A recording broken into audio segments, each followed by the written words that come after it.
Like വിജയണ്ണ set வாழ்க்கை ஒரு வட்டம்டா. Life ഒരു സൈക്കിൾ കണക്കാണ്. അതായത് ഇന്ന് പൂത്ത പൂ നാളെ പാടും, ഇന്ന് പഴുത്ത മാങ്ങ നാളെ അഴിവും. ഇത് ഈ ഒരു രീതിയിൽ മാത്രമല്ല ആപ്ലിക്കബിൾ ആയിട്ടുള്ളത്. തിരിച്ചു വേണമെങ്കിൽ ആലോചിക്കാം. അതായത് ഈ ഇഴഞ്ഞു പോണ പുഴുവാണ് നാളെ പറന്നു കിടക്കുന്ന പൂമ്പാറ്റയാവുന്നത്. സോ ഇത് ആൾമോസ്റ്റ് നമ്മുടെ ജീവിതത്തിൽ എല്ലാ കാര്യത്തിലും പ്രായോഗികമാണ്. പക്ഷേ പാടുമെന്ന് വിചാരിച്ച് ഒരു പൂവും പൂക്കാതിരിക്കുന്നില്ല, അഴുവെന്ന് വിചാരിച്ച് ഒരു മാങ്ങ കായ്ക്കാതിരിക്കുന്നില്ല, 10-21 ദിവസം ഇങ്ങനെയും മൂടിപ്പോച്ചിരിക്കണമെന്ന് വിചാരിച്ച് ഒരു പുഴുവും ലാർവയാവാതിരിക്കുന്നില്ല.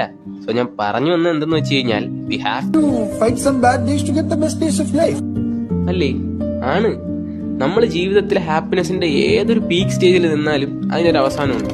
അത് അവസാനിക്കുമ്പോൾ നമുക്ക് സങ്കടം തോന്നും. ലൈഫ് ഇങ്ങനെയാണ്. ഇതിൽ ഏറ്റവും ബെസ്റ്റ് പാർട്ട് എന്തെന്ന് ചോദിച്ചു കഴിഞ്ഞാൽ ഇറ്റ് റിപ്പീറ്റ്സ്. ഇത് വീണ്ടും സംഭവിച്ചുകൊണ്ട് തന്നെയിരിക്കും. കാരണം வாழ்க்கை ஒரு வட்டம்.